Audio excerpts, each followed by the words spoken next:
everyone. We're here at the Ruby Buckle. I'm Amy Wilson, and we're at the Lazy Arena in Guthrie, Oklahoma, getting ready for the Ruby Buckle sale. So we get the chance now to highlight a very special hip number 25, Flinging Dinero, who will be in the sale. So I'm joined now by Billie and Harmon. She is riding Flinging Dinero, and also the owner of Flinging Dinero, Scottie Johnson, with Cross Country Ranch. So I'm so looking forward to this and finding out all of the information. We just watched the preview, and you were riding Flinging Dinero, and he has a gorgeous mane. He is so pretty, a Palomino roan, just absolutely beautiful. So let's start there. Tell us all about him. He's pretty handsome. I've had him for a year and a half. Jordan Bailey trained him. She did a remarkable job with him. She faturity'd him. He's such a respectable stud with a long stride. His demeanor to be around is just, you can't beat it. He's enjoyable. A little girl, she can ride him around bareback out here at the Pink Buckle with a halter and lead rope. And, he's just a remarkable stallion that, how much has he won now? Probably just recorded earnings. Documented is 60 plus, and Yeah. it's probably easily double that for sure. Yeah. So, not only is he great to be around, great to haul, you can put him next to mares. He's awesome in the arena. He's, very deceiving with a long stride. He clocks, he can make mistakes and still outrun horses that can make beautiful runs and, perfect runs, and he can still outclock them. So. Yeah, a very awesome 1D horse. You've had him for about a year and a half? A year and a half, yep. Awesome. Is that right? I think so. A couple years maybe. Oh. I can't remember. So this is a huge opportunity for someone to not only be able to purchase Flinging Dinero, but to also have a spot in the Ruby Buckle and also the Breeders' Challenge. So what an opportunity for someone. What can you say about all that? That's pretty much what I wanted to do, is to bring to the market like a really good prospect that someone can hit the ground running, because they cost so much to get them to this point. And most people lose interest by then, like they go broke by then. Sorry about that. It just doesn't work. And so the one thing I've done for a while is stood stallions now. I've been doing it for over 20 years. Longer now. But I knew he would be a good prospect for someone. So to me, everybody wins, because they're getting something that's.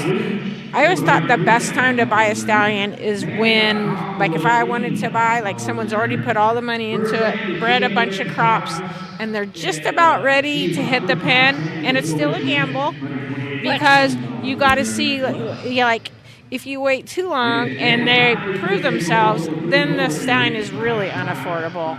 And then instead of spending, 5 to 10 years finding it out, they're going to find out this year or within the next couple of years if they have a gold mine or not. And so, as an investment, that is, much better for someone. And his colts, people already love them. I feel good about it that someone is going to get a quality stallion. His very first foal that hit the arena was Colin Allenson. He ran a 17-1 in the futurity here at the Ruby Buckle. And so he's already a money earner. And that's his very first, isn't that his very first one? Yeah, Collins? That's his first. And he's only 4. Yeah, and he's a 4-year-old. He was 13th out of 300 and some horses. So he ran a 17-1 here on a standard, and he's been running in the 1B. That's exciting. And he ran at his first race was at the BFA Super Stakes. Lance Graves ran him there, and he made a really good showing there. And he's just been consistent, getting better and better. And there's some other colts out there too that are eye openers. And I think the biggest testament is when someone has a colt and then they breed back to them, and then that's the situation with him. Is that people are like, oh God, I gotta make another one, So I feel pretty good that whoever gets him, I think they'll be blessed.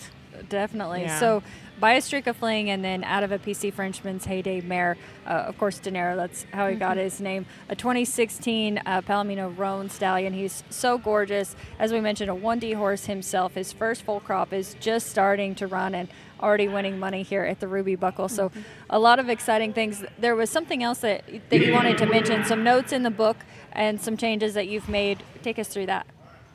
So originally, I've got 90 doses of semen frozen. So at first, I mean, it's a good chunk of change, and so my first thing was, I'm keeping that, and we'll just dick her later after the sale. But I think it muddied the waters a bit, so we're just going to let that go with him in the sale.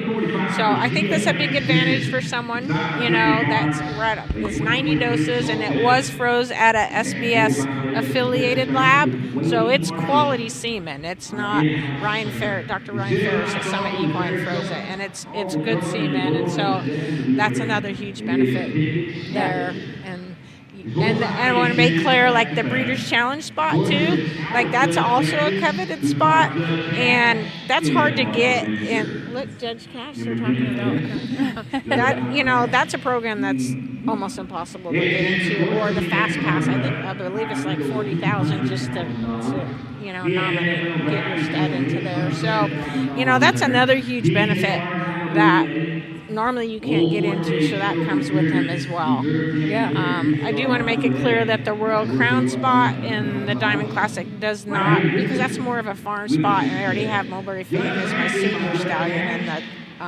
Royal Crown. So yeah, but I think the Royal Crown, the Ruby Buckle and the Breeders' Challenge is a pretty darn good asset. Yeah, definitely. Yeah. And I know they'll go through all this when he's at the sale, but if you've been looking at the sale catalog, now it's just all crystal clear. All the frozen semen goes with him when he sells the 90 doses. So just wanted to clarify that for everyone so you know exactly what you're getting. But you mentioned Judge Cash when they mentioned him in the ring, and that's kind of where it all started for you. Take us back. How did you get in the barrel racing industry?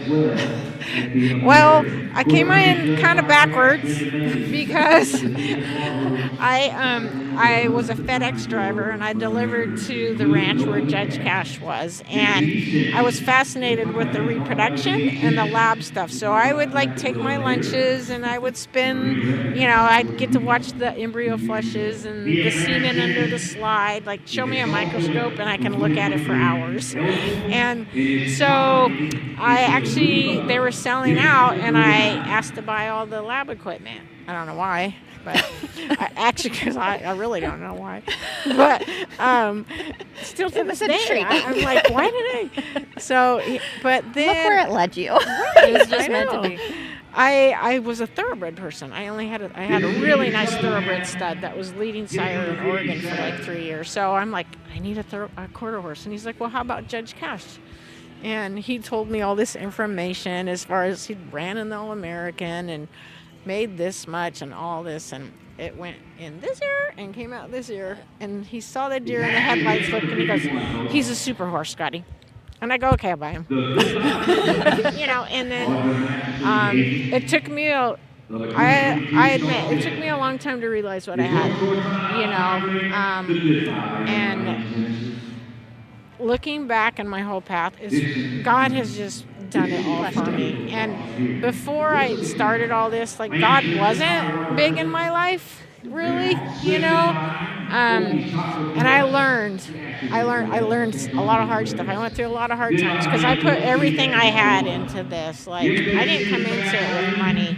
I just I used every penny I could Paved find. the path for sure. So, but it's all, I've realized now that I just leave it to God, because He's the one that's going to take care of me. I just got to put one foot in front of the other and do my best. I try to treat people well, and I really believe in treating the horse well. If you respect the horse, I think that comes back to you.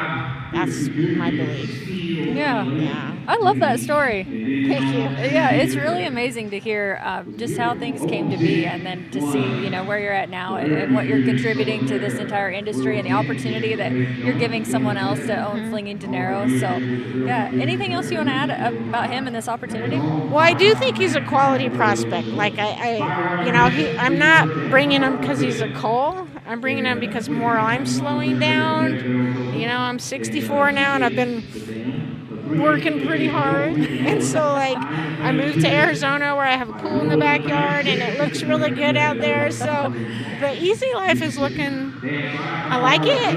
I can't lie. So it's a lot of work, and but really, it was 2 days before the sale closed that the light bulb just went on. And again, so I do think it was God saying, here you go. Let's do it. And I thought at first, like, oh, wouldn't that be fun to spice up the sale? And that's how I thought. And then I counseled for 2 days with friends and people that I care about, and trust in their opinion, and everyone thought it was a great idea. And so I'm excited to offer someone like a dream horse. That I'm pretty darn confident. He truly is. This horse is going to be a hell of a sire. He is, and the babies, he's going to outsire himself, I think. So it's a good opportunity. Yeah, and with the knowledge that you've gained over the past 20 plus years and everything that you've done, I mean, that's a statement that holds a lot of weight, because you know what you're talking about. Yeah, thank you She for can that. pick a good one. What we hope is that he goes to a loving home, because he's such a kind boy, so he really deserves a good home. But someone that we get to stay kind of part of the team, because that's how much we like the horse. Yeah. Yeah. You would love to share in this journey, and now that you're ready for the next chapter of life and enjoying your pool in Arizona, that does sound pretty nice right now. Well, I'm staying in the industry. Like, we have priorities. Who's our first moon flash stallion, and then we still have to market. We market Judge and Mulberry Fame heavily too. Mm-hmm. So this has been hard. We've both cried, and it's been really emotional. Really emotional. Yeah, no doubt there will be more tears today. Yes. Bittersweet for sure, Yes. but you call him Maverick, right? How did he get that name? So Amy Kay raised him, and her kiddo named him Jimmy. And I didn't know that, because this is kind of a cool story. So she reached out to me when he was a baby, and she said, hey, would you be interested in this horse? I'd like to get some of my program up into the Northwest. And so my good friend Tammy Billie was down at the American. That might have been like the first year. And I said, hey, will you go look at this colt? Because he was down in Texas. And so she was supposed to, but it was so busy she never got to. And then I got diagnosed with breast cancer a few months right after that. So, I just got to put everything aside. So fast forward to he's 3 years old. A gentleman calls me from Utah and wants a Judge Cash stud colt, because he had just lost his. So he comes up and he looks at the colts, and he's like, do you stand outside stallions? And I said, I do. What do you have? Because most of the time they don't pass the mustard, right? And as soon as he mentioned that colt, I knew exactly who he was. I'm like, oh my God, this is that colt. So we ended up doing a little bit of horse trading, and he fell into my lap. So I was like, again, God taking over, taking the reins, and like, you wanted this colt, you're healthy now, and let's do it. And that's why it's an incredulous journey. It really is. Yeah. It's amazing. What a great story. I love hearing all of these. This is fun. Well, we're excited to see what happens today, and big congratulations on what you've accomplished. And so we will see the sale coming up today. Anything else you want to add about Maverick? I mean, there's not much more to say about him other than, he's just incredible, I think. He kind of has it all. I think that he's going to pass on his really long stride, which I think for what we do, I think that's very, very important. Yeah. And I think he's going to cross well on so many different kinds of mares. And that also is I think that's going to be a very important asset to him. Yeah, he has it all. I do want to thank Jordan Billie and Billie and Harmon, because they're the ones that have made him what he is. They've kept him looking beautiful, and made him a great horse. Jordan put in a lot of work in him when she first got him. He wouldn't even get out of a trailer. We're like, what do we do here? Next thing you know, they had him getting out of the trailer just fine. Like she had to cross a lot of hurdles with him, and like he is such a good boy now. Such a good boy. Yeah. He likes carrots, so whoever buys him has to feed him carrots. Little trick or a little secret for Maverick. He likes carrots, but yeah, it takes an entire team, and he's had a great one, and so we're excited to see what the future holds for Flinging Dinero, offered today in the Ruby Buckle sale. Comes with that Ruby Buckle spot, also a Breeders' Challenge spot, and the 90 doses of frozen semen. So all those details will be given during the sale, but just wanted to clarify all that and say a special thank you to both Scottie Johnson and Billie and Harmon for coming up and talking all about him. Yeah, thank you, Thank guys. you, Amy. Yeah, good luck today. We're excited to see what happens. Flinging Dinero, offered today in the Ruby Buckle sale, so be sure and join us.